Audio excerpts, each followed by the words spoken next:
right, class, everyone, be very sure that you are in the right place.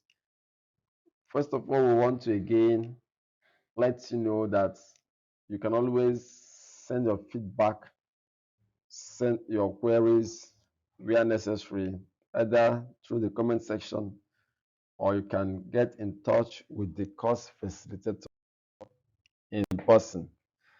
For today's session, we're going to look at the essential tasks of an extension administrator. Then we're also going to discuss the strategic task of an extension administrator. These are the two essentials for today's session. So we now go with the essential task of an extension administrator. When we discuss essential task of an extension administrator, we want to specifically say that planning is an important work of an administrator, which involves getting ready to carry out the job. Whenever you're going to oversee, wherever you may be posted, either to serve the government or serve private agency or serve yourself as an extension administrator, one thing that you must not fail to keep an eye on is the need for you to plan. In the first place, targets to be accomplished within a specific time frame must be set. You don't set targets without having a time frame. You don't leave targets accomplishment to be open-ended. It's an essential task of an extension administrator to first of all set targets and then have specific time frame for such targets to be accomplished. Such performance objectives are set with reference to activities to be undertaken, where the activities will be executed, what each activity would actually accomplish, and how much of each activity can be successfully carried out in the planned period. So the first is targets to be accomplished within a specific time frame must be set. Now, secondly, of the essential task is budgeting. The administrator has the opportunity to influence the budget of his agency. Ideally, input into the year's budget is made by all levels, right from the lowest level of an organization. Usually, organizational budgets are not done in isolation. What happens in organizational budgets is that units, subunits, please, subunits will first of all create their budgets, move to units, and then the units will send to supervisory units until the entire budget comes to be. As an administrator, you should have a good idea of budgeting. It's very, very important because the budget should have all the essential specifics. For instance, the budget must state the amount of funds needed by each department, stating the amount in line with their uses. Now, the most usual type of budget are those that include separate line items for salaries, travels, equipment, buildings, and vehicles. Now, in extension, we expect that the ideal thing be done. And the ideal thing is to involve all subordinate administrators in budget making. The third essential task of extension administrator that we're looking at in this session is that the administrator is to prepare a work schedule of what is to be done monthly and then note the individuals that will be involved. This is what we call roster. No, you don't do a roster of what should be done without having those that will do it. Of course, we've earlier on discussed time frame. So this arrangement makes supervision very easy. It removes a good part of the challenges that come with supervision. Then the fourthly, is the task to draw up plans for adequate information flow.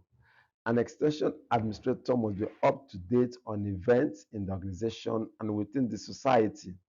He should be conversant with the duties of each worker, problems faced, and the farmer's situation. Remember, we've always said that extension is farmer centered. Methods of collecting and processing relevant information includes weekly, monthly, or quarterly reports and studies, field visits, and staff meetings. Let's conclude this particular section, this particular area, as we emphasize that good information flow allows the organization to be effectively integrated and then to operate from day to day seamlessly. Now, the next thing we want to look at in this session, strategic task of an extension administrator. Here we may be a little bit fast, but then it will include one, looking ahead. Looking ahead, the extension administrator must be visionary. A good administrator must keep thinking ahead, looking at possible ways of improving his organization. He keeps learning about agricultural development, his own specialized field, and administrative needs generally. He could study methods used by other organizations elsewhere in order to gain more understanding of how to manage his agency. But we must emphasize that in studying other persons' approach, you must also respect the peculiarity of your own organization. We don't encourage people copying hook, line, and sinker. Linkage with similar organizations. Here we're looking at interagency coordination. Extension should not be an island. Of course, we've always said it that no man is an island. So there is the need for extension to ensure interagency coordination with development partners, with government organizations, with other NGOs, I mean non-governmental organizations. A good extension administrator would consider what contributions he would make to ensure effective coordination and how to go about it. Let's emphasize, class, that it's good that we ensure that we maintain regular contact with similar agencies, as it will promote a better understanding of how best to serve the needs of overall agricultural development through sharing experiences. Don't shy away from contacting similar agencies. This is part of the strategic task of an administrator, which should not be ignored. Now, let's also request that you know that the administrator is expected to be involved in staff development. Workers should be encouraged to acquire greater competence through training. Individual employees gain experience and new knowledge through professional growth. The other time we were discussing types of training, where we highlighted pre-service training and then in-service training. Now, when we look at staff development, a good part of staff development activities will involve more of in-service training. Like we said earlier on, the target is to make sure that members of staff are up to date with the latest approaches in extension. Staff Staff development can be promoted through conferences and seminars, formal in-service training, and training in other organizations. You can send your members of staff to universities, to research institutes, to other technology incubation centers to ensure that they are adequately updated. The next thing is the maintaining of staff morale. Staff morale is related to enthusiasm and attention to careful work performance, confidence in the organization, and commitment to work. Morale tends to increase among staff if the extension administrator treats workers as human beings with individual differences and personal problems. We've said earlier that the goal of the organization is to ensure that set targets are met.